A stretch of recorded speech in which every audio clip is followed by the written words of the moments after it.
Hey guys, Mike here. So today I'm here to talk to you about ghost stories. In today's review, I'm going to be talking about the plot of the movie to drive home whether or not you need to see this movie. So if you don't want to know anything about the film, I would advise coming back to this video once you've seen the film. So with that, let's get started, shall we? You don't know everything, do you?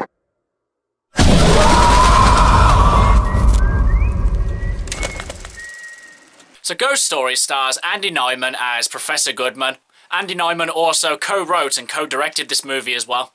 In Ghost Stories, Professor Goodman makes a living out of debunking myths, supernatural events, and fake psychics as well. As a young boy, Professor Goodman idolized Charles Cameron, who was in the business of debunking the supernatural. And after seeing Cameron's show, Goodman wanted to, and does, get into that line of work. One day, Goodman receives a tape from Cameron asking him to come meet him.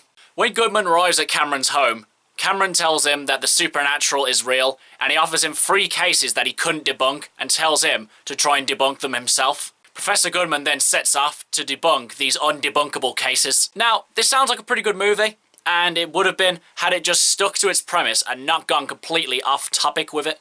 So to start off, Professor Goodman goes to the first man and listens to his story. All this section of the movie was a bunch of lame and predictable jump scares. And when you finally get to the end of his story, the movie just jumps to the next case without the professor offering any explanation as to what the man has just told him. The next story goes exactly the same way. The professor talks to the man, he tells him his story, the story consists of jump scares, and again the professor offers no explanation as to what's just happened. The professor then sets off to the last person, but just before he goes to see him, he finally offers an explanation to the first 2 stories. But instead of actually offering an explanation, he just says that the first person is borderline alcoholic and the other person is borderline psychotic. Even though I found this to be a lame non-explanation as to what happened to them and more of a half-arsed character description, I still held out hope that this was going to have a good ending and explain everything. But then the last story goes exactly the same way. Jump scare, the professor offers no explanation. So after that, he goes back to Charles Cameron, and you think he's finally going to offer an explanation as to what he heard from these 3 people. But instead, he calls Cameron a jealous old man, and then that's when the movie takes a complete left turn. The professor is then shown a vision of his past, he goes on a psychedelic trip, he then wakes up in a hospital bed, and nothing he has done throughout the movie even happened or even mattered. The end.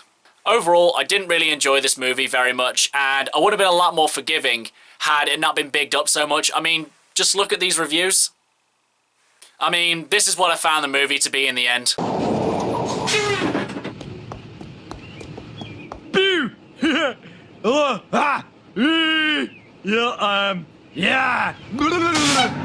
The only real good thing I can say about this movie was that the acting was decent and the premise was interesting.